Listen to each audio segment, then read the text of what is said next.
La monja rebelde que desafió al Vaticano. Si están viendo esto, significa que no logré salir viva del Vaticano. Lo que descubrí en los archivos secretos del convento no debía ser encontrado jamás. Ahora me persiguen. No la policía, algo mucho peor. Esta es la historia real de María Elena Sandoval, una brillante historiadora que a los 28 años lo abandonó todo para entrar al convento de Santa Teresa en Roma. Para entender por qué tomó esa decisión tan radical, tenemos que retroceder 3 años en el tiempo. María Elena había crecido en una familia profundamente católica en Sevilla, España. Su padre era profesor de literatura y su madre trabajaba como enfermera en un hospital público. Desde niña, María Elena mostró una inteligencia excepcional. A los 16 años ya había leído toda la biblioteca de su escuela. A los 22 terminó su licenciatura en Historia con las calificaciones más altas de su promoción. A los 25 defendió su tesis doctoral sobre las reliquias sagradas y su impacto económico en la Europa medieval en la Universidad Complutense de Madrid. Su vida era perfecta en papel. Tenía un novio que la adoraba, un puesto prometedor como investigadora en la universidad y el respeto de sus colegas.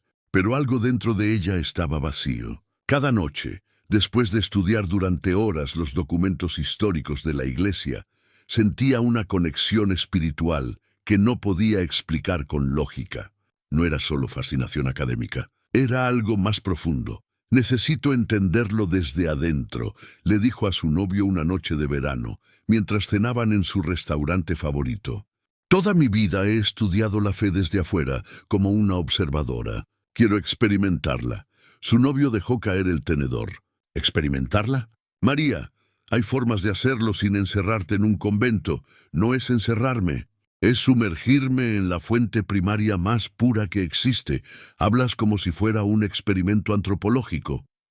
«Tal vez lo sea», admitió ella. «O tal vez sea una llamada genuina. No lo sabré hasta que lo intente». 6 meses después, María Elena cruzó las puertas del convento de Santa Teresa en Roma. Su familia lloró. Su novio le suplicó que reconsiderara. Sus colegas académicos pensaron que había perdido la razón. Pero ella estaba segura de su decisión. Los primeros meses fueron brutales. María Elena, acostumbrada a la libertad intelectual y a debatir ideas, ahora debía vivir en silencio durante horas. Acostumbrada a dormir hasta tarde los fines de semana, ahora se levantaba a las 4:30 a.m. para rezar maitines. Acostumbrada a comer lo que quisiera, ahora comía lo que le servían sin quejarse. Pero había algo que hacía que todo valiera la pena. La biblioteca del convento. Era una de las más antiguas de Roma, con manuscritos que databan del siglo XII. María Elena se ofrecía voluntaria para limpiarla, organizarla, catalogarla. Cualquier excusa para estar cerca de esos tesoros históricos. La Madre Superiora, una mujer de 62 años llamada Sor Magdalena, notó el entusiasmo inusual de la novicia. «Hermana María Elena, veo que ama los libros». «Los adoro, madre. Son ventanas al pasado. ¿Sabe latín?» «Sí, madre. También griego antiguo y algo de arameo». La Madre Superiora arqueó una ceja impresionada. «Qué curioso. Justo necesitábamos a alguien con esas habilidades». Así comenzó todo. Durante 2 años, María Elena vivió una doble vida. Por un lado, era una monja devota que asistía a todas las oraciones, ayunaba cuando correspondía y servía humildemente en la cocina y el jardín. Por otro lado, era una académica hambrienta que devoraba cada manuscrito antiguo que llegaba a sus manos. Traducía textos del latín medieval al italiano moderno. Catalogaba documentos que nadie había leído en siglos. Y cada día que pasaba, su fe genuina crecía, entrelazándose con su curiosidad intelectual de formas que nunca imaginó. Pero el 23 de octubre de 2019, todo cambió. Esa mañana la Madre Superiora la llamó a su oficina. Era inusual. Normalmente se comunicaban durante las horas de recreación comunitaria, Cuando María Elena entró, notó que la anciana monja parecía nerviosa. Hermana María Elena, tengo una tarea especial para usted. Lo que necesite. Madre, el sótano inferior del convento tiene un archivo que nadie ha revisado en décadas, posiblemente más de un siglo. Está lleno de polvo, probablemente de ratones también, y francamente no tengo idea de qué hay allí. Con sus habilidades lingüísticas y su experiencia académica, usted es la persona perfecta para catalogar su contenido. María Elena sintió una emoción casi infantil. ¿Cuándo puedo comenzar? Hoy mismo, si lo desea. Pero le advierto, es un trabajo solitario y probablemente tedioso. La mayoría serán registros administrativos antiguos, inventarios de la cocina del siglo XVII, ese tipo de cosas. No me importa. Me encanta este tipo de trabajo. La Madre Superiora le entregó una llave grande y oxidada. El sótano está al final de la escalera este, detrás de la despensa. Sea cuidadosa. Los escalones son viejos y empinados. María Elena bajó esa misma tarde. La escalera descendía en espiral, adentrándose en la oscuridad. El aire olía a humedad y siglos de abandono. Cuando finalmente llegó al fondo y encendió las luces, que parpadearon antes de estabilizarse, se encontró en una habitación de piedra del tamaño de un salón de clases pequeño. Las paredes estaban revestidas con estanterías de madera podrida, y sobre ellas descansaban cajas, baúles y montones de documentos atados con cuerdas deshechas. «Dios mío», susurró, «esto me tomará meses». Comenzó metódicamente. Abrió la primera caja, registros de gastos de 1847. La segunda, correspondencia entre abadesas de diferentes conventos, fechada en 1762. La tercera, inventarios de la bodega de vino, en 1691.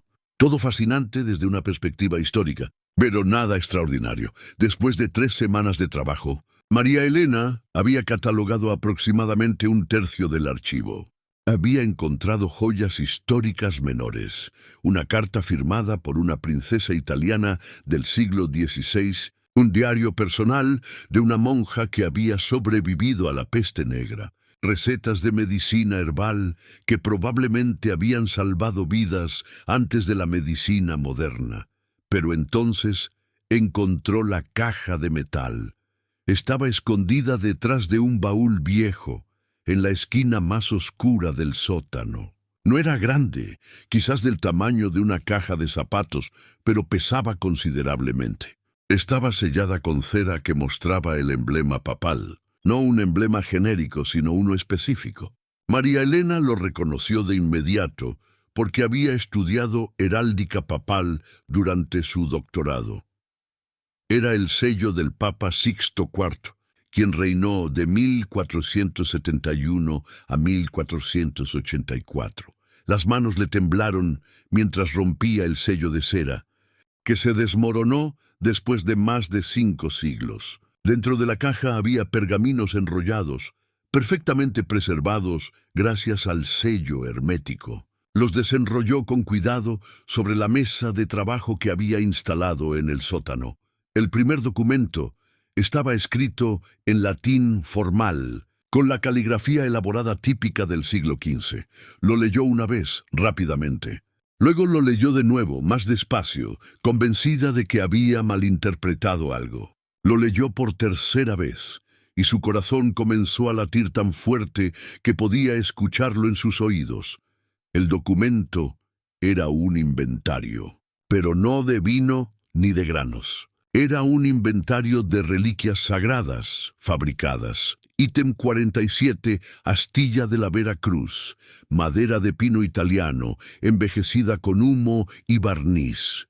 Costo de producción, 3 denarios. Precio de venta, 200 florines. Ítem 63. Fragmento del manto de la Virgen María, lana de oveja teñida con púrpura de Tiro. Costo de producción, 15 denarios. Precio de venta, 500 florines. Ítem 91.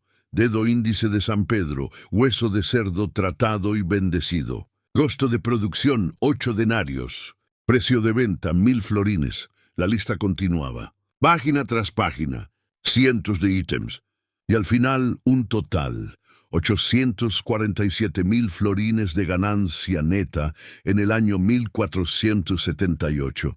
María Elena sintió náuseas.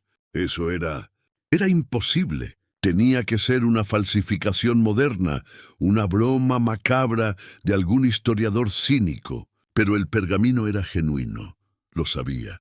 Había tocado suficientes documentos medievales para reconocer su textura, su olor, la forma en que la tinta se había desvanecido con los siglos. Siguió buscando en la caja. Había más documentos, mucho más cartas entre cardenales discutiendo la operación. Su eminencia, las reliquias falsas han generado más ingresos que todas las indulgencias combinadas. Propongo expandir la operación a las colonias españolas del Nuevo Mundo. Recibos de pago a artesanos especializados en fabricación de objetos sagrados. Y lo más escalofriante, una lista de compradores discretos, que incluía nombres de nobles europeos, que habían pagado fortunas por reliquias que sabían que eran falsas, solo para aumentar su prestigio.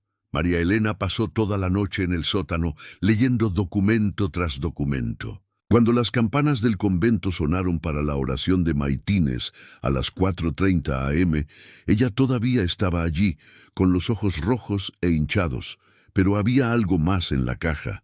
Algo que la hizo sentir que el piso desaparecía bajo sus pies.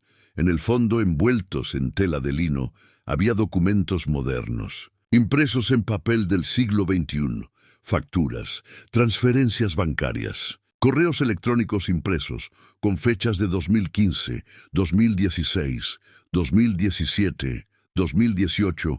Alguien había continuado usando esta caja. Alguien había estado añadiendo documentos recientes a este archivo secreto del siglo XV. María Elena desenvolvió los papeles con manos temblorosas. Eran registros de transacciones. Una empresa con sede en Suiza llamada Reliquarium Holdings AG había vendido fragmentos de la corona de espinas por 2.3 millones de euros a un coleccionista privado en Dubái, un pedazo del sudario de Cristo por 1.8 millones de euros a un museo privado en Estados Unidos, un fragmento del hueso de Santa Cecilia por 890.000 euros a una catedral en América Latina. Y en cada transacción había una nota en italiano, autenticado por el Departamento de Antigüedades del Vaticano. El Vaticano estaba autenticando reliquias falsas. O peor aún, estaba produciendo reliquias falsas y vendiéndolas como auténticas. María Elena fotografió cada documento con su teléfono celular. Eran cientos de páginas. Su teléfono se quedó sin espacio de almacenamiento, así que subió todo a Google Drive, trabajando con la señal débil del sótano. Le tomó horas, pero finalmente lo logró. Eran las 7:00 a.m. cuando subió del sótano. Tenía que hablar con alguien. Tenía que contarle esto a alguien en quien confiara. Y solo había una persona en el convento en quien confiaba plenamente, la Madre Superiora. Encontró a Sor Magdalena en la capilla, rezando sola después de la misa matutina. María Elena se arrodilló a su lado y esperó a que la anciana monja terminara sus oraciones. «Madre», susurró finalmente, «necesito hablar con usted. Es urgente». La Madre Superiora abrió los ojos y vio la expresión en el rostro de María Elena. «Hermana, estás pálida. ¿Qué sucede?» «Encontré algo en el sótano. Algo terrible. Se trasladaron a la oficina privada de la Madre Superiora». María Elena le contó todo. Le mostró las fotografías en su teléfono. Vio cómo el rostro de la anciana monja pasaba del escepticismo a la sorpresa, al horror absoluto. «Dios misericordioso», murmuró Sor Magdalena. Esto es real», terminó María Elena. «Es real. Y está pasando ahora, en este momento». La Madre Superiora se levantó y comenzó a caminar de un lado a otro de su oficina, algo que María Elena nunca la había visto hacer. Siempre había sido una mujer de compostura perfecta. «Hermana María Elena, escúchame con mucha atención. Hay cosas que es mejor no saber. ¿Mejor para quién? Para ti, para tu seguridad. ¿Mi seguridad? Madre, están engañando a millones de fieles. Están vendiendo falsificaciones por millones de euros. Esto es fraude masivo. La Madre Superiora se detuvo y miró directamente a María Elena. En sus ojos había algo que la joven monja nunca había visto antes: miedo. Hermana, no eres la primera en encontrar esos documentos. El silencio que siguió fue ensordecedor. ¿Qué? Dijo finalmente María Elena. Hace 11 años, otra hermana encontró documentos similares.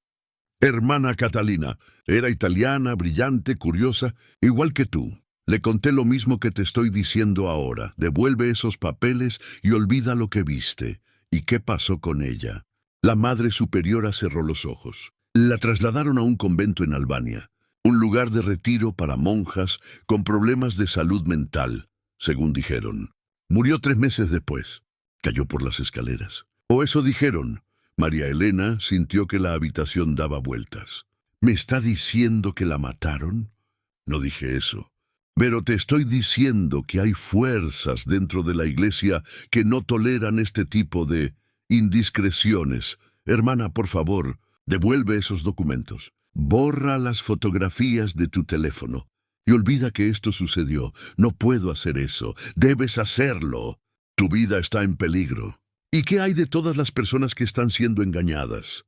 ¿Qué hay de los fieles que gastan sus ahorros en pedazos de madera que creen que son sagrados? ¿Qué hay de la verdad?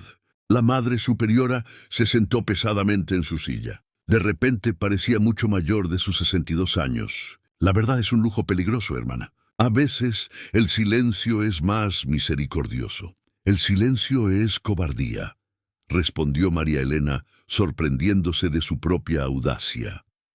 La Madre Superiora la miró durante un largo momento.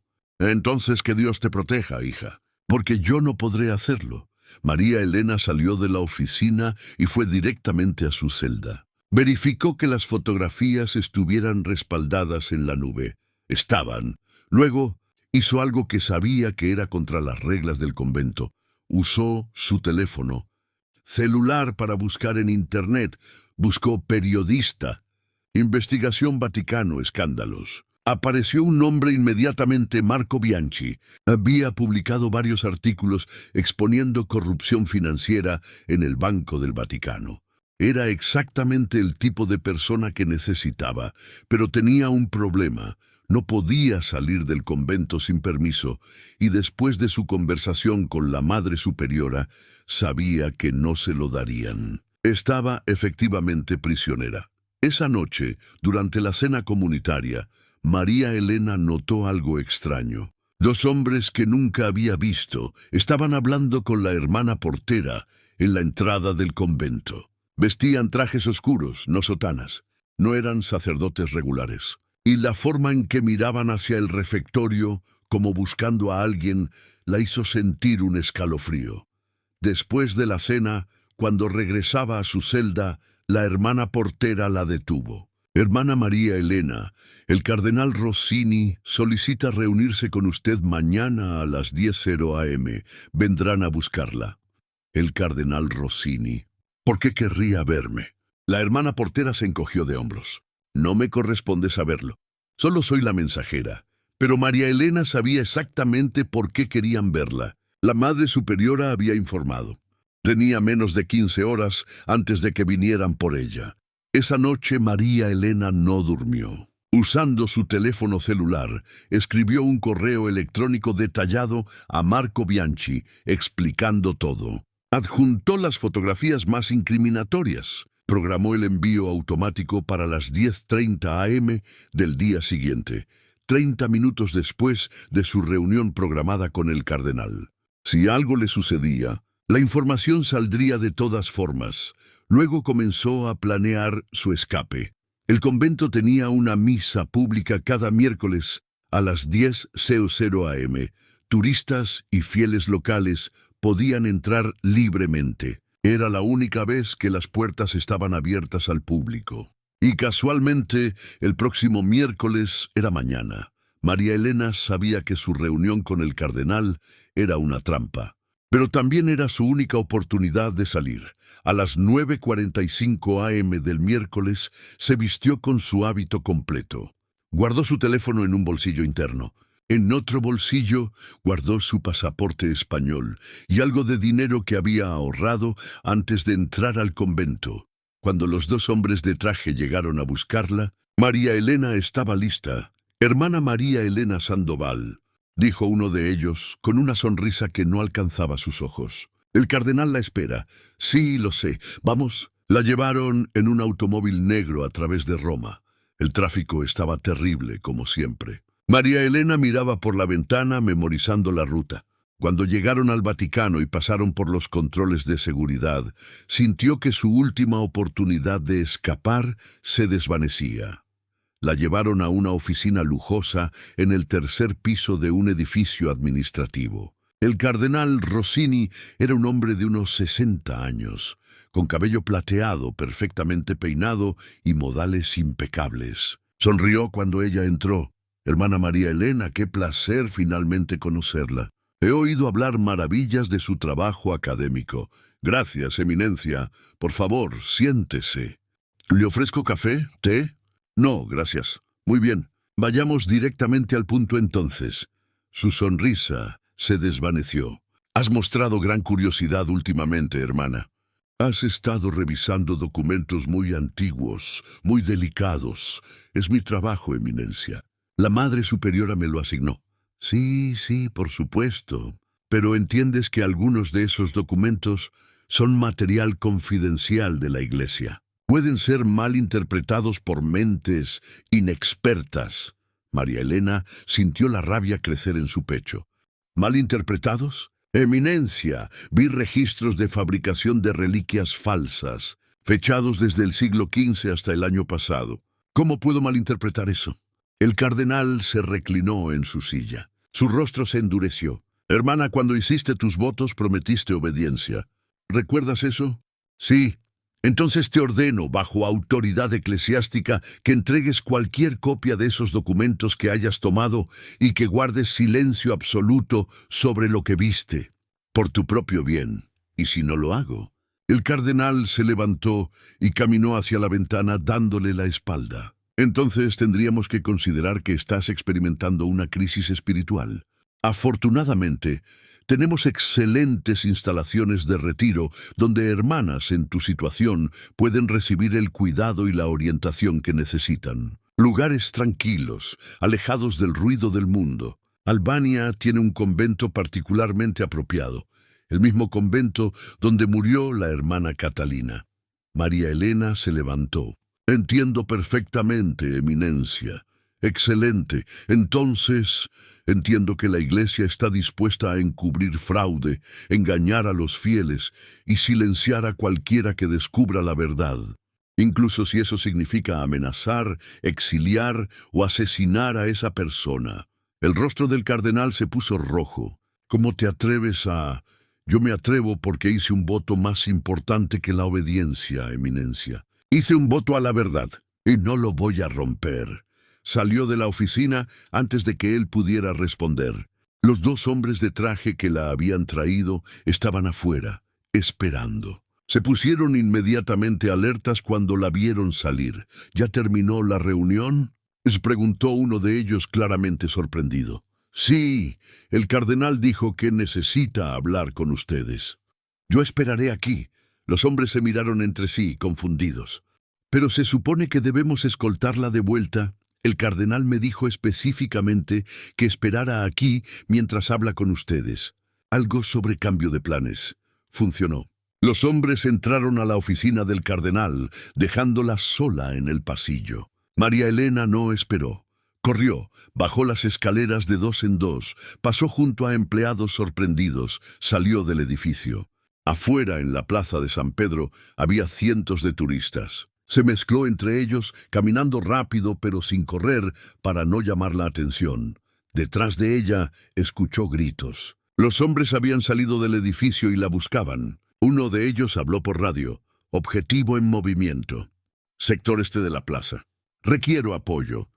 María Elena se quitó el velo negro de su cabeza, dejando solo el hábito blanco. Sin el velo, parecía menos una monja y más una mujer común con ropa extraña. Vio una tienda de souvenirs y entró rápidamente. Compró una chaqueta turística barata y se la puso sobre el hábito.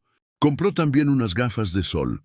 Salió de la tienda transformada. Los hombres que la perseguían pasaron corriendo junto a ella, buscando a una monja con hábito completo, no a una turista con chaqueta. Siguió caminando, alejándose del Vaticano. Sacó su teléfono y buscó la dirección de Marco Bianchi. Su oficina estaba a 4 kilómetros de distancia.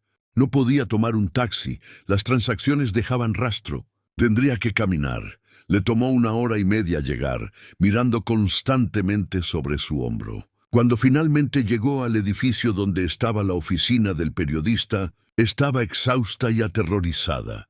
Subió al 3er piso y tocó la puerta con el letrero Marco Bianchi, periodismo de investigación. Un hombre de unos 40 años abrió la puerta. Tenía cabello despeinado y una camiseta con una mancha de café. Sí, señor Bianchi, soy María Elena Sandoval. Le envié un correo esta mañana sobre... ¡La monja!, exclamó él. Sí, recibí tu correo. Dios mío, es real todo eso. Cada palabra. Y ahora me están persiguiendo.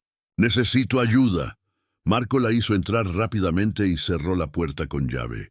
Está bien, está bien. Estás a salvo aquí. Déjame ver toda la evidencia que tienes. Durante las siguientes 6 horas trabajaron sin parar. María Elena le mostró todas las fotografías.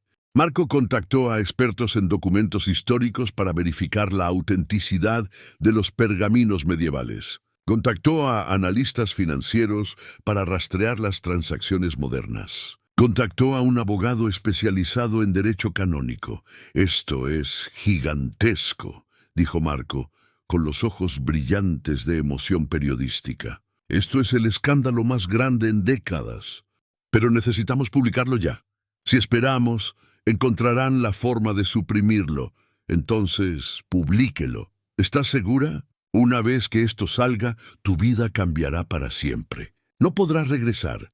María Elena pensó en sus votos, en la comunidad que había aprendido a amar, en la vida tranquila y contemplativa que había encontrado en el convento. Pensó en la Madre Superiora, quien había intentado protegerla a su manera. Pensó en todas las hermanas inocentes que ni siquiera sabían de la corrupción que existía en las altas esferas.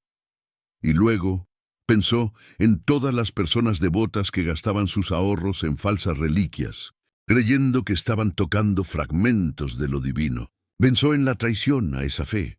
Publíquelo, dijo con firmeza. A las 11:47 p.m., el artículo salió en vivo en el portal de investigación más importante de Europa. El titular era devastador.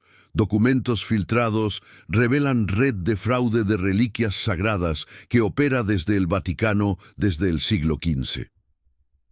En la primera hora, tuvo 2 millones de visitas. En la segunda hora, CNN había publicado su propia versión del artículo.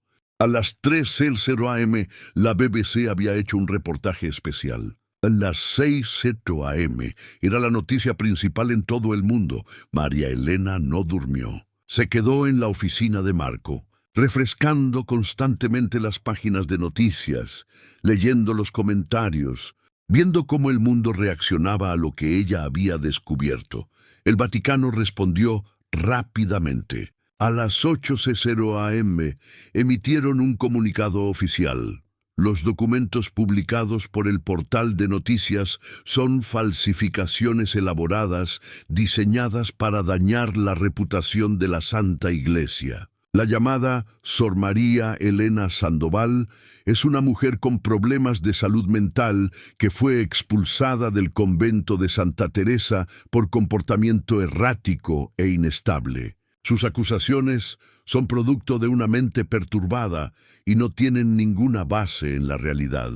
La Iglesia Católica ha sido víctima de un ataque vil y sin fundamento.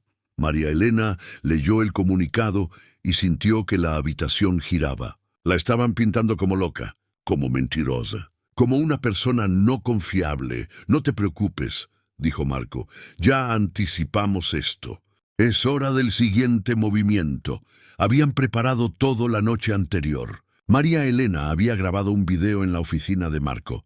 En él mostraba su identificación oficial del convento, sus credenciales académicas de la Universidad Complutense de Madrid, y un video que había filmado secretamente con su teléfono dentro de los archivos del sótano, mostrando exactamente dónde había encontrado la caja de metal con los documentos.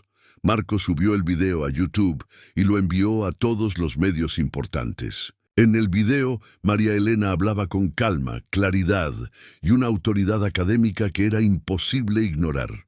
Mi nombre es María Elena Sandoval. Soy doctora en Historia Medieval por la Universidad Complutense de Madrid. Durante 2 años he servido como monja en el convento de Santa Teresa en Roma. No estoy loca. No tengo problemas de salud mental. Soy una académica capacitada que descubrió pruebas irrefutables de fraude sistemático dentro de la Iglesia Católica. Si el Vaticano dice que miento, que abra los archivos del sótano del convento al público, que permita una investigación independiente, ¿por qué tienen tanto miedo de la transparencia si no tienen nada que ocultar? El video se volvió viral en menos de 2 horas. 6 millones de vistas. Luego 10 millones. Luego 20 a las 2:00 p.m., el programa de noticias más visto de Italia contactó a Marco. Querían que María Elena apareciera en vivo esa misma noche. Es arriesgado, dijo Marco. Salir en público te hace vulnerable. Ya soy vulnerable, respondió María Elena, pero si me escondo parezco culpable. Necesito enfrentarlos directamente. Esa noche María Elena se sentó frente a las cámaras del programa Porta a Porta, el programa de entrevistas políticas más influyente de Italia. El conductor, Bruno Vespa, era conocido por sus interrogatorios agresivos. Pero cuando María Elena entró al estudio, todavía vestida con su hábito blanco sin velo, había algo en su presencia tranquila que cambió la atmósfera. Doctora Sandoval, comenzó Vespa, o debería decir Sor María Elena. El Vaticano la ha acusado de fabricar estos documentos. ¿Qué responde a eso? María Elena lo miró directamente a los ojos. Señor Vespa, soy historiadora. Mi carrera académica se construyó sobre la autenticidad de documentos. ¿Por qué destruiría mi propia reputación fabricando pruebas? No tengo nada que ganar y todo que perder. Pero los fieles, las personas comunes que han sido engañadas durante siglos, ellos tienen todo que ganar con la verdad. El Vaticano dice que usted fue expulsada por problemas mentales. Entonces, que presenten evidencia médica de esos supuestos problemas. Que muestren registros de tratamiento. Que expliquen cómo alguien con problemas mentales pudo completar un doctorado con honores en una de las mejores universidades de España. Hizo una pausa. No pueden, porque no existen esos registros. Es una campaña de difamación diseñada para desacreditarme, porque la verdad es demasiado incómoda. ¿Y qué hay de su voto de obediencia? María Elena respiró profundamente. Cuando entré al convento, hice varios votos. Obediencia sí, pero también castidad, pobreza y algo que es fundamental, servicio a la verdad de Dios. ¿Cómo puedo servir a la verdad de Dios encubriendo mentiras? La obediencia ciega no es virtud cuando sirve a la corrupción. Los nazis también pedían obediencia. Esa última frase hizo que los teléfonos del programa colapsaran. Miles de personas llamaban para expresar apoyo o indignación. Las redes sociales explotaron. Hashtags como La Verdad de María y Renuncia Vaticano comenzaron a ser tendencia mundial. 3 días después, el gobierno italiano anunció que abriría su propia investigación independiente. No podían ignorar la presión pública. Obtuvieron órdenes judiciales para congelar las cuentas bancarias de Reliquarium Holdings AG. Arrestaron a 2 intermediarios en Milán, que habían sido identificados en los documentos filtrados. El Vaticano se vio obligado a actuar. Una semana después del escándalo, el Papa anunció la formación de una comisión especial para la transparencia histórica, que revisaría los archivos relacionados con reliquias sagradas. Pero cuando se anunciaron los miembros de la comisión, María Elena sintió que todo había sido en vano. Eran 5 cardenales, todos leales a la curia romana. No había ningún experto externo, ningún historiador independiente. Era una farsa diseñada para aparentar transparencia sin ofrecer ninguna. No pueden salirse con la suya, le dijo María Elena a Marco esa noche, mientras veían las noticias en su oficina, que se había convertido en su refugio temporal. La comisión es una broma. Lo sé, respondió Marco, pero lograste algo que nadie más ha logrado en décadas. Los pusiste a la defensiva. Las autoridades italianas están investigando. Eso es real y era verdad. Durante las siguientes semanas, la investigación italiana reveló cosas que ni siquiera María Elena había descubierto. Encontraron una red de al menos 12 empresas fantasma conectadas al Vaticano, todas involucradas en el comercio de reliquias y antigüedades religiosas. Encontraron cuentas en paraísos fiscales con decenas de millones de euros. Encontraron contratos con casas de subastas de lujo en Londres y Nueva York. El escándalo se expandió más allá de las reliquias. Los investigadores comenzaron a descubrir otras irregularidades financieras. Evasión de impuestos, lavado de dinero, conexiones con organizaciones criminales que usaban las redes del Vaticano para mover fondos ilícitos. Pero mientras el mundo celebraba las revelaciones, María Elena pagaba un precio personal devastador.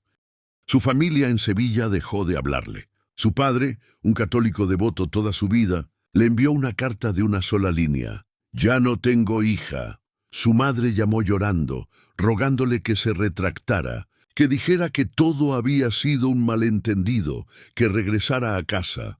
Pero María Elena no podía hacer eso. Recibía amenazas de muerte diarias, mensajes anónimos describiendo en detalle cómo la matarían, fotos de ella con cruces dibujadas sobre su cara, paquetes sospechosos enviados a la oficina de Marco que resultaban ser Biblias quemadas con notas que decían «traidora a Cristo». La Iglesia la excomulgó oficialmente.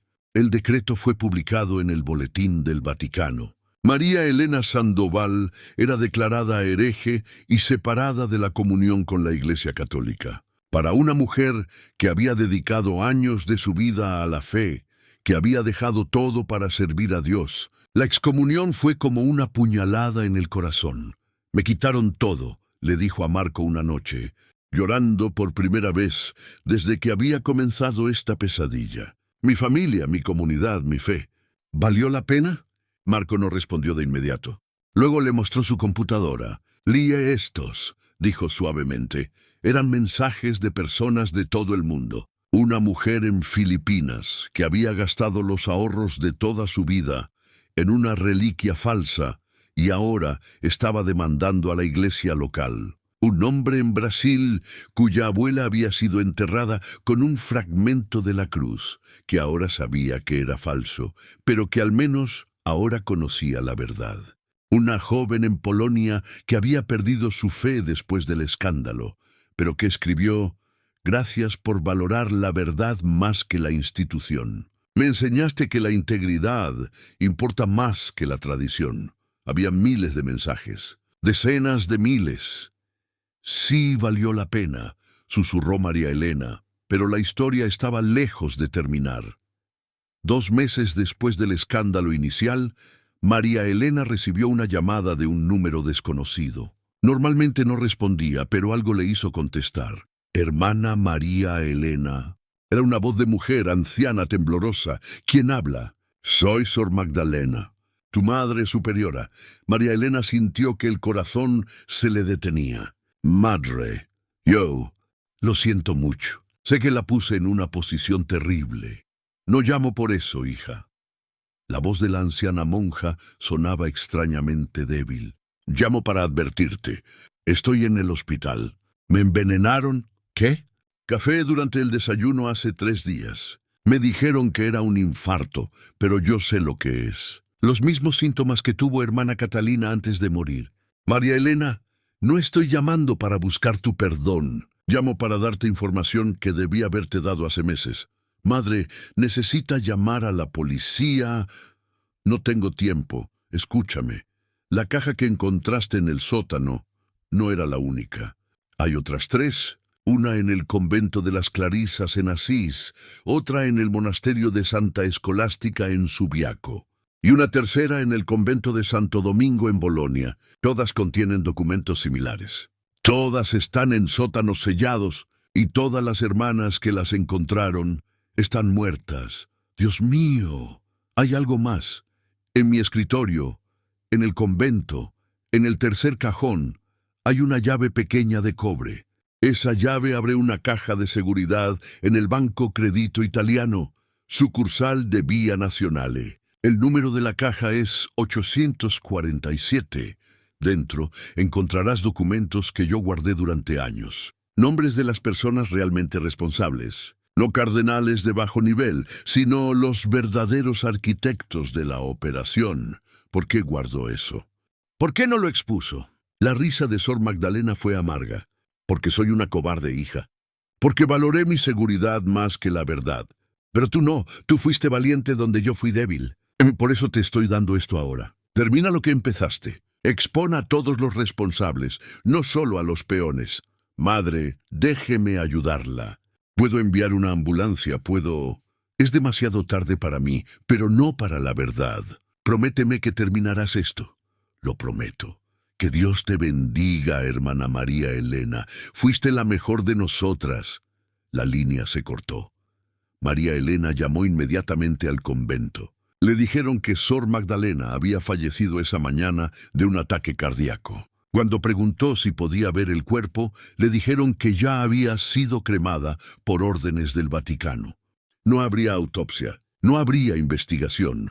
3 días después, María Elena regresó al convento de Santa Teresa por primera vez desde su fuga. Fue de noche, usando una peluca y ropa civil. Marco la esperaba en un auto a una cuadra de distancia, motor encendido, listo para huir si algo salía mal. Las hermanas estaban en sus celdas, durmiendo. María Elena conocía cada pasillo, cada esquina. Se deslizó como un fantasma hasta la oficina de la Madre Superiora. La puerta estaba cerrada, pero ella sabía dónde guardaban la llave de repuesto. En 2 minutos estaba dentro. El escritorio estaba vacío. Demasiado vacío. Alguien había limpiado todo. Pero María Elena abrió el tercer cajón, tal como le había indicado Sor Magdalena. Estaba vacío también, excepto por una cosa. En la esquina trasera, pegada con cinta adhesiva al fondo del cajón, había una llave pequeña de cobre. La tomó y salió del convento tan silenciosamente como había entrado. Al día siguiente, María Elena y Marco fueron al Banco Credito Italiano. Presentaron la llave y el número de caja de seguridad. El empleado verificó sus registros y frunció el ceño. Señorita, esta caja fue cerrada hace 3 días. El contenido fue recogido por orden judicial del Vaticano. María Elena sintió que el suelo desaparecía bajo sus pies. Habían llegado primero. Por supuesto que habían llegado primero. Probablemente monitorearon las llamadas de Sor Magdalena. Probablemente sabían exactamente lo que la anciana monja le había revelado. ¿Hay algún registro de lo que había en la caja? Preguntó desesperada. Lo siento, señorita. Esa información es confidencial. Habían perdido. Los verdaderos responsables permanecerían en las sombras, protegidos por capas de burocracia y poder. Pero entonces María Elena recordó algo. Sor Magdalena había sido una mujer extremadamente cuidadosa, una mujer que había guardado secretos durante años. Realmente habría confiado todo a una sola caja de seguridad.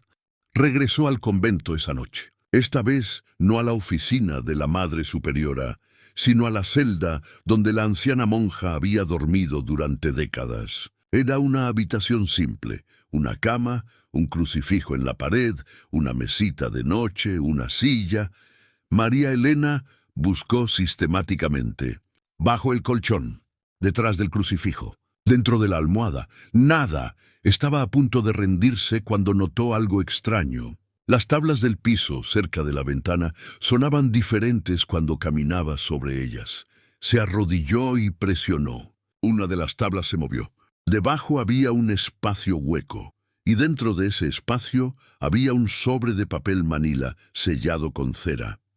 Lo abrió con manos temblorosas. Dentro había fotografías, docenas de ellas. Fotografías de reuniones secretas. Hombres en trajes caros, sentados alrededor de mesas elegantes. Y María Elena reconoció algunos de los rostros. No eran solo cardenales. Había políticos italianos de alto rango. Había empresarios multimillonarios.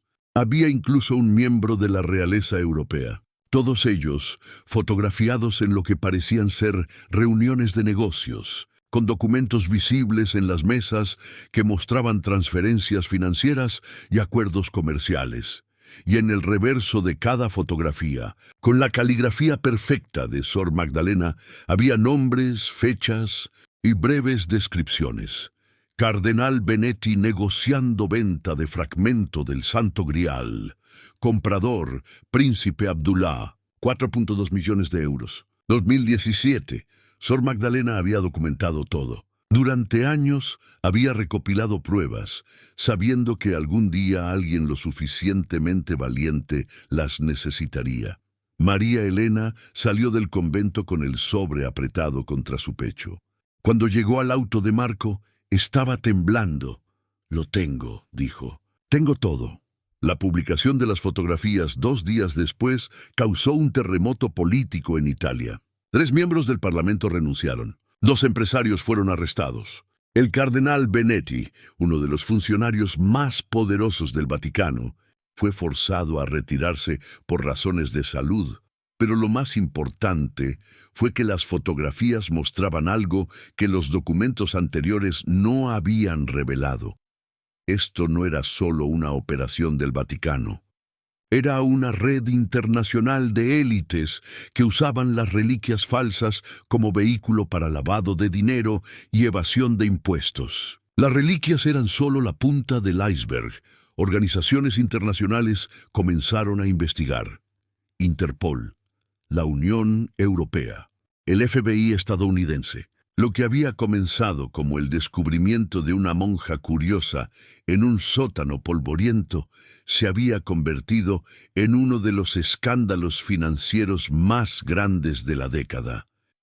Pero para María Elena, la victoria tenía un sabor amargo. Sor Magdalena estaba muerta. Hermana Catalina estaba muerta. Y según las fotografías que Sor Magdalena había guardado, había al menos 5 monjas más que habían muerto en accidentes después de descubrir documentos similares. Fueron asesinadas, le dijo María Elena a Marco una noche mientras revisaban las últimas pruebas. Todas ellas, y nadie pagará por esos asesinatos porque no hay forma de probarlos después de tanto tiempo. Pero salvaste vidas futuras, respondió Marco. Ninguna otra monja morirá por descubrir la verdad. Eso tiene que significar algo. Tenía razón, pero no hacía que el dolor fuera menor. 6 meses después del escándalo inicial, María Elena recibió una llamada inesperada. Era de Canadá. Una universidad en Toronto le ofrecía un puesto como profesora de historia medieval. Le ofrecían protección, un nuevo comienzo, una vida lejos del caos que se había convertido en su existencia. ¿Debería aceptar? Le preguntó a Marco. ¿Qué quieres hacer? No lo sé. Parte de mí quiere seguir luchando. Pero estoy tan cansada, Marco, tan cansada. Entonces descansa. Ve a Canadá. Enseña, vive. Ya hiciste más de lo que nadie podría pedirte. María Elena aceptó el puesto. Antes de irse, visitó la tumba de Sor Magdalena en el cementerio del convento. Alguien había dejado flores frescas. María Elena se arrodilló y rezó, no las oraciones formales que había aprendido en el convento, sino sus propias palabras desde el corazón. Gracias por tu valentía final. Madre, espero haber honrado tu sacrificio. En el aeropuerto, justo antes de abordar su vuelo a Toronto, Marco le entregó un paquete. No lo abras hasta que estés en el aire, le dijo. Una vez que el avión despegó y alcanzó altitud de crucero, María Elena abrió el paquete. Dentro había una carta de Marco y algo más. Una pequeña medalla de oro con la imagen de Santa Catalina de Alejandría, la patrona de los filósofos y estudiosos. La carta decía: María Elena, en estos meses te he visto transformarte de una monja tranquila en una de las mujeres más valientes que he conocido. Has perdido mucho, pero has ganado algo que nadie puede quitarte: la certeza de que hiciste lo correcto. Esta medalla perteneció a hermana Catalina, la monja que murió en Albania. Su familia me la envió después de leer nuestros artículos. Querían que la tuvieras tú. Dijeron que Catalina habría querido que la siguiente hermana valiente la llevara. No eres solo una historiadora, María Elena. Eres una guardiana de la verdad. Y el mundo necesita más personas como tú. Con admiración y amistad eterna, Marco. María Elena sostuvo la medalla y lloró. Lloró por Sor Magdalena, por hermana Catalina, por todas las hermanas muertas cuyas historias nunca se conocerían completamente. Lloró por su familia que la había rechazado. Lloró por la fe que había perdido y encontrado de formas que nunca imaginó. Pero también lloró de alivio, porque estaba viva, porque había sobrevivido y porque contra todo pronóstico, la verdad había prevalecido. En Toronto, María Elena adoptó un nuevo nombre para su vida pública: Elena Sánchez. No por miedo, sino por privacidad. Sus estudiantes la adoraban. Era una profesora apasionada que hacía que la historia medieval cobrara vida. Nunca hablaba de su pasado a menos que alguien preguntara directamente. Y cuando lo hacían, respondía con honestidad pero sin drama. Ocasionalmente daba conferencias sobre ética en instituciones religiosas, sobre el valor de la transparencia, sobre el costo personal de la verdad. Sus charlas siempre terminaban con la misma frase: la verdad no nos hace populares, pero nos hace libres. 2 años después de su llegada a Canadá, María Elena conoció a un profesor de filosofía llamado David en una conferencia académica. Era amable, inteligente, y cuando ella le contó su historia completa, no la juzgó. Simplemente dijo: hiciste lo que tenías que hacer.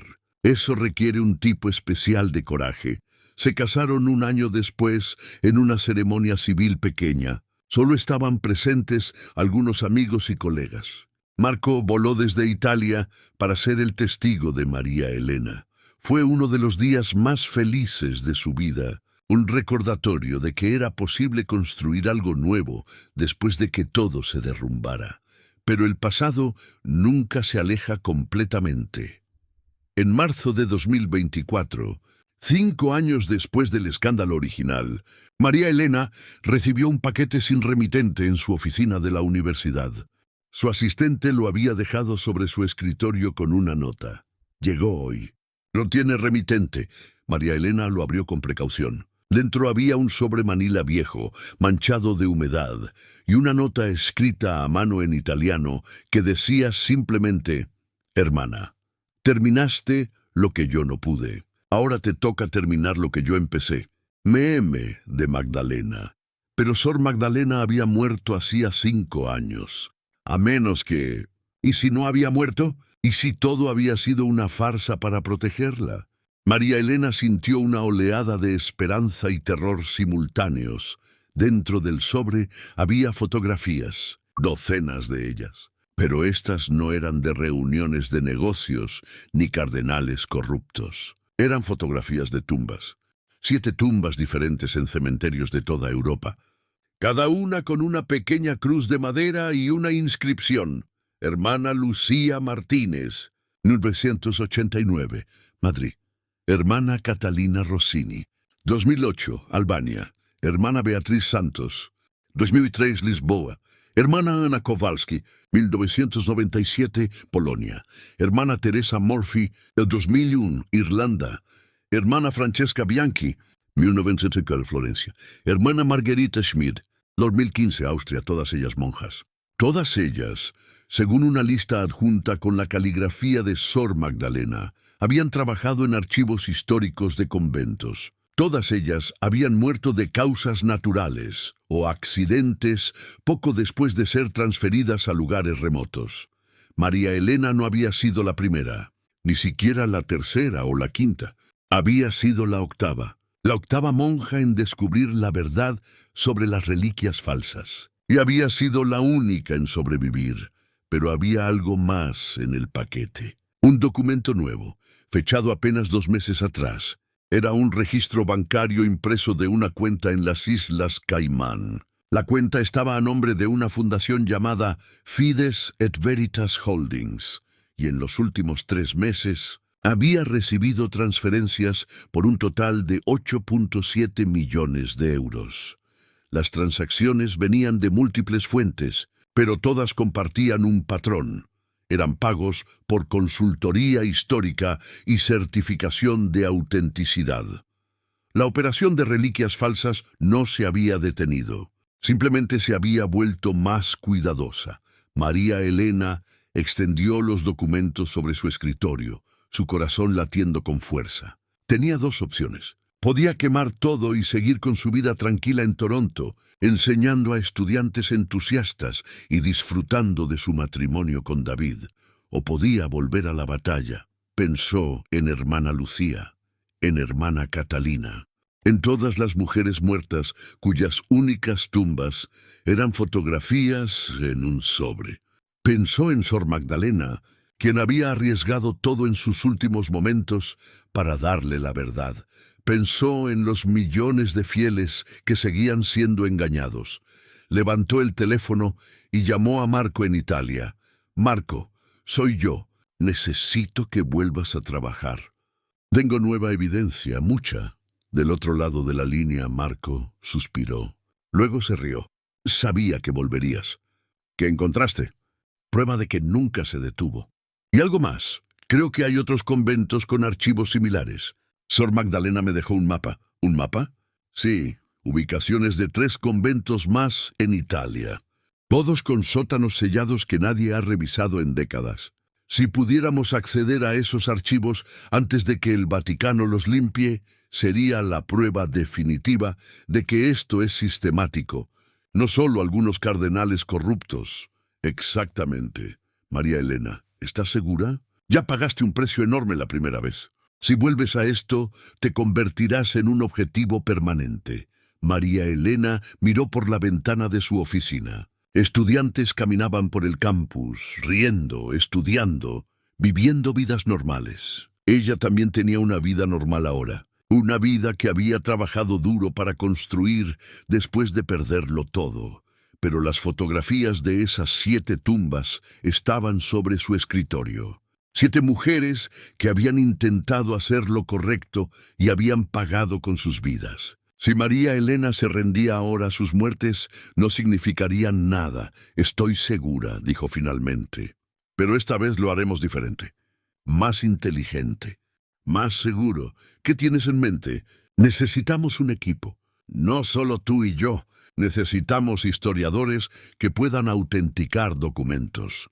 Necesitamos abogados especializados en derecho internacional. Necesitamos expertos en seguridad que puedan protegernos. Y necesitamos hacerlo todo público desde el principio. Si intentan silenciarnos, el mundo entero estará mirando. Eso requiere financiamiento. Mucho financiamiento. Déjame hablar con algunas personas. Creo que puedo conseguirlo. Durante los siguientes 3 meses, María Elena construyó discretamente lo que llamó el Proyecto Veritas, verdad en latín. Contactó a académicos de todo el mundo que habían expresado apoyo durante el primer escándalo. Contactó a organizaciones de derechos humanos. Contactó a periodistas de investigación en una docena de países. Pero lo más importante, contactó a las familias de las 7 monjas muertas. Cada conversación fue dolorosa. Muchas familias inicialmente se negaron a creer que sus hijas, hermanas, tías hubieran sido asesinadas. Pero cuando María Elena les mostró las pruebas, los patrones, las circunstancias sospechosas, los archivos que cada una había estado revisando antes de morir, la negación se convirtió en furia. La familia de hermana Catalina en Italia demandó al Vaticano por homicidio culposo. La familia de hermana Teresa en Irlanda exigió la exhumación y nueva autopsia. Los medios comenzaron a cubrir estas historias. Lentamente, el mundo comenzó a darse cuenta de que esto no era solo fraude financiero, era potencialmente asesinato sistemático. En junio de 2024, María Elena organizó una conferencia de prensa internacional vía streaming desde Toronto. Esta vez no estaba sola. A su lado estaban representantes de las familias de las monjas muertas, 3 historiadores de universidades prestigiosas, 2 abogados de derechos humanos y Marco conectado desde Roma. Hace 5 años comenzó María Elena. Expuse una red de fraude de reliquias que operaba desde el Vaticano. Hoy estoy aquí para revelar que esa red nunca se detuvo. Simplemente se volvió más cuidadosa. Y para revelar algo mucho más oscuro, existe un patrón de muertes sospechosas de monjas que descubrieron esta verdad antes que yo. Al menos 7 mujeres que sospechamos fueron asesinadas para mantener este secreto. Proyectó las fotografías de las tumbas, explicó el patrón. Mostró la evidencia de las transacciones financieras continuas. Y luego hizo algo audaz. Hoy estamos lanzando el Proyecto Veritas, una investigación independiente y de fuente abierta sobre corrupción institucional en organizaciones religiosas. Estamos estableciendo un fondo legal para las familias que buscan justicia. Y estamos ofreciendo protección y apoyo a cualquier persona dentro de cualquier organización religiosa que tenga información sobre corrupción, pero tema las consecuencias de exponerla. No se trata solo del Vaticano, continuó. Se trata de crear sistemas de transparencia y responsabilidad en instituciones que han operado en las sombras durante demasiado tiempo. Se trata de asegurar que ninguna otra hermana Catalina, ninguna otra hermana Lucía tenga que morir por decir la verdad. La respuesta fue abrumadora. En las primeras 48 horas, el Proyecto Veritas recibió más de 300 contactos de personas en todo el mundo. Monjas, sacerdotes, trabajadores de instituciones religiosas de múltiples faiths. Todos con historias de corrupción, abuso financiero o peor, pero también recibió amenazas. Amenazas mucho más serias que antes. Un paquete enviado a la oficina de María Elena contenía una bala con su nombre grabado. La seguridad universitaria tuvo que ser aumentada. David, su esposo, estaba aterrorizado. «Amor, esto va a matarte», le dijo una noche. «No físicamente, tal vez, pero te está destruyendo por dentro». «¿Vale la pena?». María Elena pensó en su respuesta cuidadosamente. «Si yo no lo hago, ¿quién lo hará? Tengo la credibilidad, la evidencia y la plataforma. Pero más que eso, se lo debo a esas 7 mujeres. Ellas no tuvieron la oportunidad de terminar lo que empezaron. No les debes tu vida, no. Pero les debo mi coraje». En septiembre de 2024, el equipo del Proyecto Veritas logró algo histórico. Con la ayuda de un grupo de monjas italianas que secretamente apoyaban su causa, obtuvieron acceso a los sótanos de 2 de los conventos mencionados en el mapa de Sor Magdalena. Documentaron todo en video en vivo, transmitiendo directamente a Internet para que nadie pudiera acusarlos de fabricación. Y encontraron exactamente lo que esperaban: más cajas selladas, más documentos, más evidencia de una operación que se remontaba no solo al siglo XV, sino incluso antes, hasta el siglo XIII. Pero lo más impactante fue lo que encontraron en el convento de las Clarisas en Asís, un diario personal escrito por una monja en 1923. El diario documentaba cómo ella había descubierto los documentos de reliquias falsas y cómo, cuando intentó reportarlo, fue envenenada. Sobrevivió, pero quedó parcialmente paralizada. El diario terminaba con una entrada escalofriante: «Ya no puedo escribir más. Mis manos tiemblan demasiado. Pero dejo este testimonio para quien venga después. No confíes en nadie dentro de la jerarquía. Solo confía en la verdad misma. Y cuando encuentres esta verdad, no la guardes en secreto. Grítala desde los tejados, o morirás en silencio como yo moriré. Que Dios perdone a quienes eligieron la institución sobre la integridad». Hermana Giovanna, 15 de marzo de 1923. María Elena leyó esas palabras frente a la cámara, con lágrimas corriendo por su rostro. «Hermana Giovanna», dijo en voz alta, «tu testimonio no murió en silencio. Lo estoy gritando desde los tejados, tal como pediste. 100 años después, tu verdad finalmente ve la luz. El video se volvió viral. 50 millones de vistas en una semana. La presión sobre el Vaticano se volvió insostenible. Gobiernos de múltiples países exigían transparencia. La Unión Europea amenazó con investigaciones fiscales exhaustivas. Incluso algunos cardenales dentro del propio Vaticano comenzaron a pedir reformas públicamente. En octubre de 2024 sucedió algo sin precedentes. El Papa convocó a una conferencia de prensa y por primera vez en la historia moderna admitió públicamente errores institucionales graves. La Iglesia ha fallado, dijo el Papa, su voz quebrándose por la emoción. Hemos permitido que la corrupción infectara instituciones sagradas. Hemos priorizado la protección de nuestra imagen sobre la protección de la verdad. Y lo más grave, hemos ignorado o silenciado a quienes intentaron corregirnos. Hoy pido perdón a todas las hermanas y hermanos que sufrieron por decir la verdad, especialmente a hermana María Elena Sandoval, a quien excomulgamos por tener el coraje que nosotros carecíamos. María Elena vio la transmisión desde su sala en Toronto, con David a su lado. Cuando el Papa pronunció su nombre, sintió algo que no había sentido en 5 años, una grieta en la armadura de dolor que había construido alrededor de su corazón. «¿Qué sientes?», preguntó David suavemente. «No lo sé», admitió ella. «¿Aliviada? ¿Furiosa? ¿Ambas? ¿Te gustaría que te reincorporaran a la iglesia?»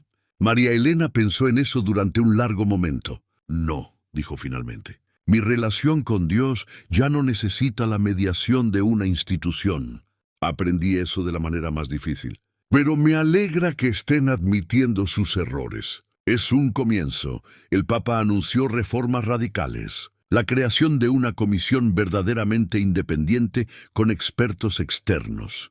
La apertura de archivos históricos que habían estado cerrados durante siglos. Auditorías financieras exhaustivas de todas las transacciones relacionadas con reliquias y antigüedades. Y lo más significativo, la creación de un canal confidencial y protegido para que cualquier miembro del clero pudiera reportar corrupción sin temor a represalias.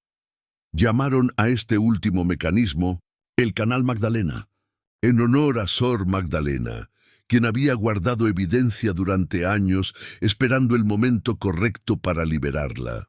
Pero para María Elena, la verdadera victoria vino 6 meses después. En marzo de 2025, las familias de las 7 monjas muertas, trabajando con el proyecto Veritas y con apoyo legal internacional, habían logrado exhumaciones y nuevas autopsias en 5 de los casos. Los resultados fueron devastadores para el Vaticano. Hermana Catalina, envenenamiento por arsénico, no causas naturales. Hermana Beatriz, traumatismo craneal consistente con golpe intencional, no caída accidental. Hermana Teresa, sobredosis de sedantes, no suicidio como se había reportado.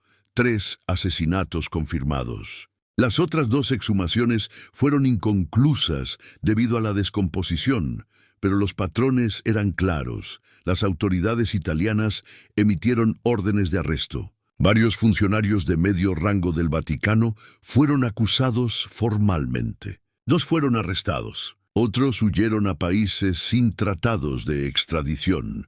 Nunca encontraron al verdadero cerebro detrás de las operaciones, el arquitecto que Sor Magdalena había mencionado. María Elena sospechaba que era alguien tan poderoso, tan protegido por capas de intermediarios, que nunca enfrentaría justicia. Pero al menos los peones estaban cayendo. Era algo. En abril de 2025, María Elena recibió una invitación inesperada. Las familias de las 7 monjas muertas organizaron una ceremonia conmemorativa en Roma. Querían honrar a sus hijas, hermanas, tías, y querían que María Elena estuviera presente. Fue su primer regreso a Roma en casi 6 años. Caminó por las calles donde había corrido por su vida.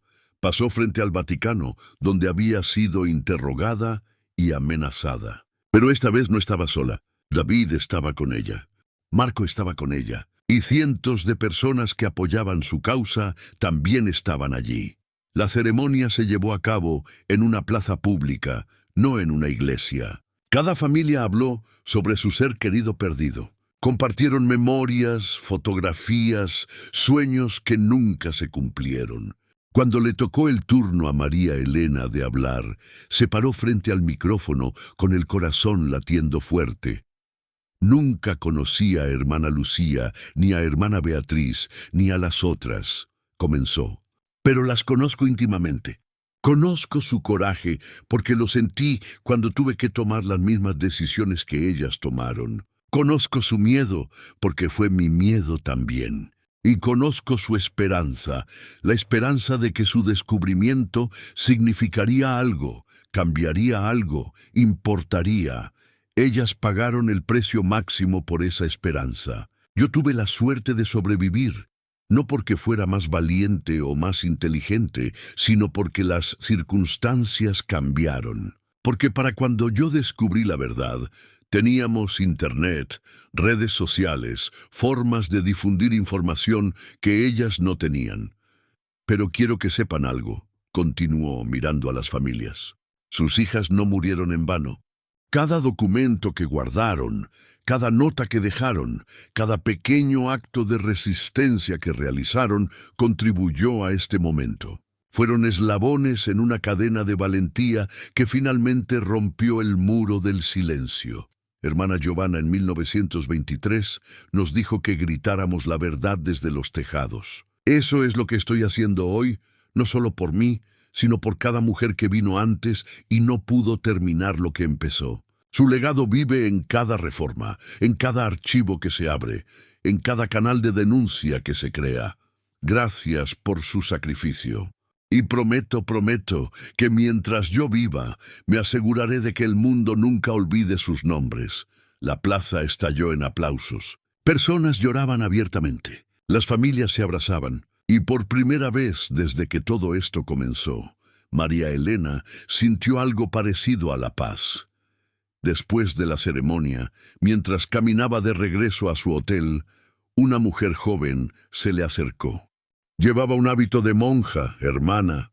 Perdón, doctora Sandoval, dijo la joven monja nerviosamente. Me llamo Sor Patricia. Entré al convento hace 2 años. Solo quería agradecerme ¿por qué? Por hacer lo posible para mí.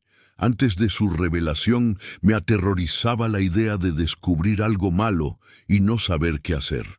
Pero ahora hay protocolos, hay canales seguros.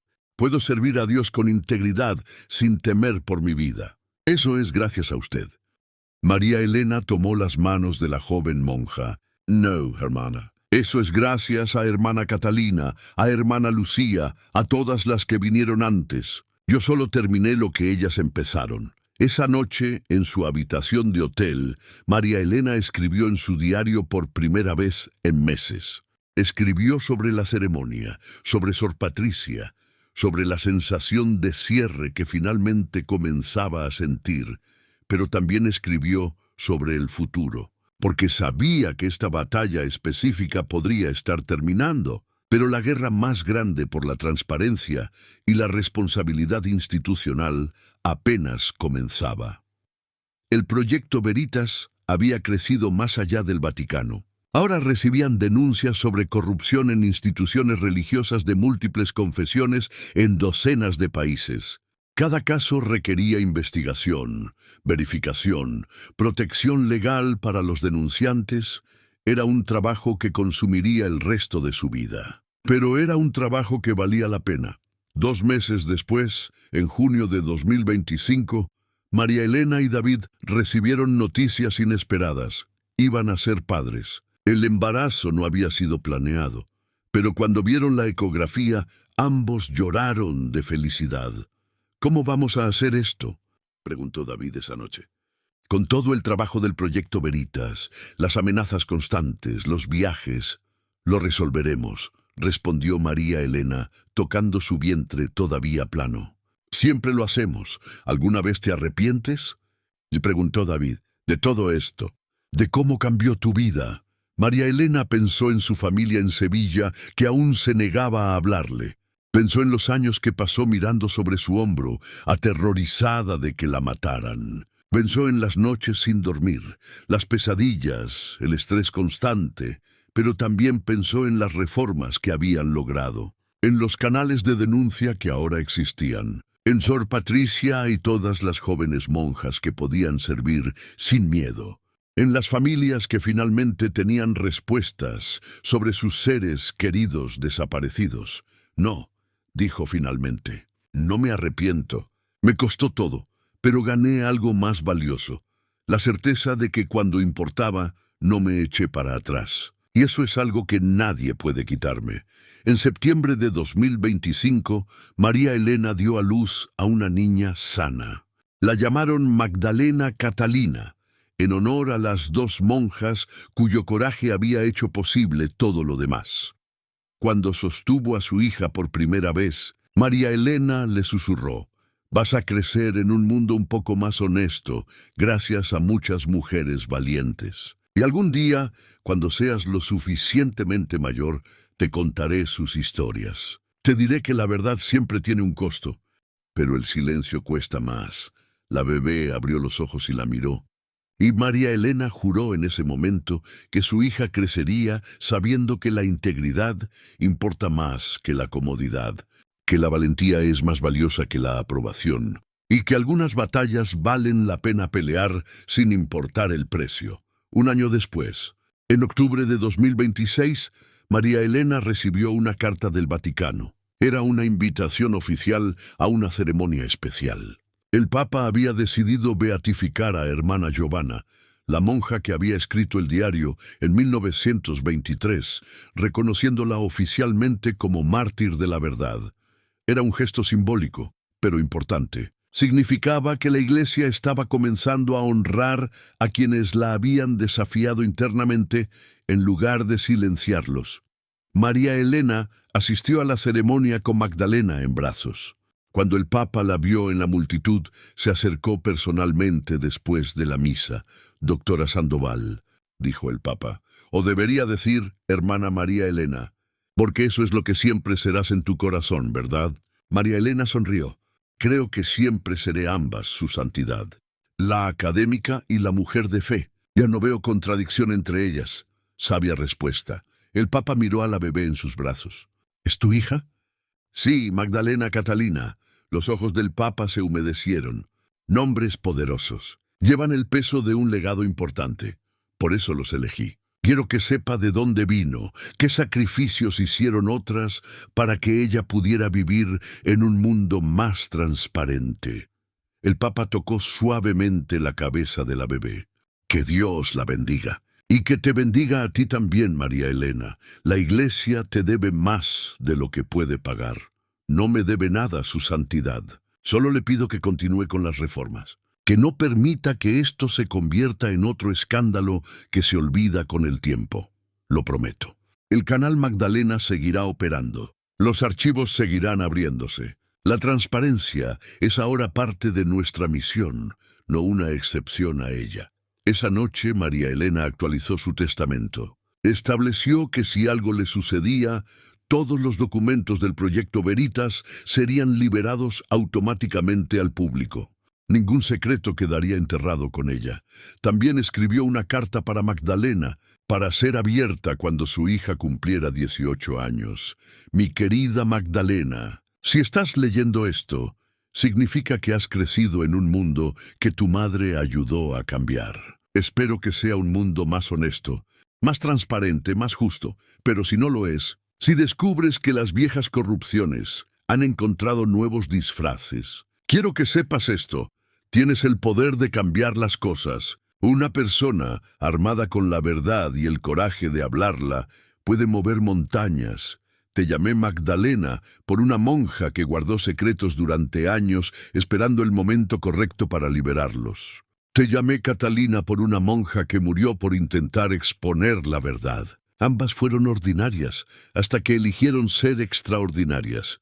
Tú también eres ordinaria, mi amor. Y esa es tu mayor fortaleza. Porque el heroísmo no es algo reservado para personas especiales. Es algo que cualquier persona ordinaria puede elegir en el momento en que más importa. No te estoy pidiendo que seas una mártir. No quiero que sacrifiques tu felicidad o tu seguridad innecesariamente. Pero sí te pido que cuando llegue tu momento, cuando enfrentes tu propia encrucijada entre la verdad incómoda y el silencio cómodo, recuerdes que vienes de una línea de mujeres que eligieron la verdad, y que esa elección, por más dolorosa que sea, es la única que te permite dormir en paz por la noche. Te amo más de lo que las palabras pueden expresar. Eres mi esperanza para el futuro. Tu madre, María Elena. En diciembre de 2026, el Proyecto Veritas publicó su informe anual. Habían procesado 847 denuncias de corrupción en instituciones religiosas de 34 países. Habían ayudado a proteger a 127 denunciantes. Habían contribuido a 23 investigaciones oficiales que resultaron en arrestos o reformas. Los números eran impresionantes. Pero María Elena sabía que detrás de cada estadística había una persona real que había tomado la decisión difícil de hablar. Personas ordinarias que eligieron ser extraordinarias. Una noche, mientras daba de comer a Magdalena, David le preguntó: ¿alguna vez piensas en cómo sería tu vida si nunca hubieras bajado a ese sótano? María Elena sonrió. Todo el tiempo. Probablemente todavía estaría en el convento, traduciendo manuscritos tranquilamente, rezando en paz. Tal vez sería más feliz. Definitivamente estaría más segura, pero no estaría viva de verdad. Estaría existiendo, no viviendo. Porque vivir significa tomar decisiones difíciles, enfrentar consecuencias y saber que hiciste lo correcto, incluso cuando duele. No muchas personas tienen ese tipo de fortaleza. Creo que más personas la tienen de lo que piensan, solo que nunca se encuentran en situaciones que la requieren. Yo simplemente tuve la mala suerte o buena suerte, dependiendo de cómo lo veas, de estar en el lugar correcto, en el momento correcto, con las habilidades correctas. Mala suerte o buena suerte. María Elena miró a su hija dormida en sus brazos. Buena, dijo finalmente. Definitivamente buena. Hoy, casi 7 años después de ese día de octubre en 2019, cuando María Elena bajó por primera vez a ese sótano polvoriento, la historia aún se cuenta. Se cuenta en clases de ética en universidades. Se cuenta en seminarios de periodismo de investigación. Se cuenta en conventos donde jóvenes monjas aprenden que servir a Dios significa servir a la verdad, incluso cuando la verdad es incómoda. María Elena sigue enseñando en Toronto. Sigue dirigiendo el Proyecto Veritas, aunque ahora con un equipo más grande que le permite delegar más responsabilidades. Sigue recibiendo amenazas ocasionales, pero ya no la mantienen despierta por la noche. Su familia en Sevilla finalmente rompió su silencio en 2027. Su madre la llamó un día, llorando, diciendo que había visto un documental sobre su historia y que finalmente entendía, que estaba orgullosa, que lamentaba los años perdidos. Fue una conversación difícil, llena de lágrimas y palabras no dichas. Pero fue un comienzo. Su padre nunca llamó. Murió en 2028 sin haber hablado con ella de nuevo. María Elena fue a su funeral en Sevilla. Dejó flores en su tumba y le susurró: «Espero que allá arriba entiendas por qué tuve que hacerlo, papá. No fue para lastimarte. Fue porque me enseñaste que los principios importan». La historia de María Elena no tiene un final limpio porque las historias reales nunca lo tienen. El Vaticano sigue siendo una institución masiva con secretos que probablemente nunca saldrán a la luz. Probablemente hay más monjas muertas cuyas historias nunca se conocerán. Probablemente hay más corrupción en lugares que ella nunca podrá alcanzar. Pero hay algo que cambió fundamentalmente. Ya no es imposible desafiarlos. Ya no es automáticamente fatal decir la verdad. Hay sistemas, hay protecciones, hay precedentes, y eso, finalmente, es lo que hace que todo haya valido la pena. En una entrevista reciente, para conmemorar el 10º aniversario de su descubrimiento inicial, le preguntaron a María Elena qué consejo le daría a alguien que descubre corrupción en una institución poderosa. Su respuesta fue simple, pero profunda.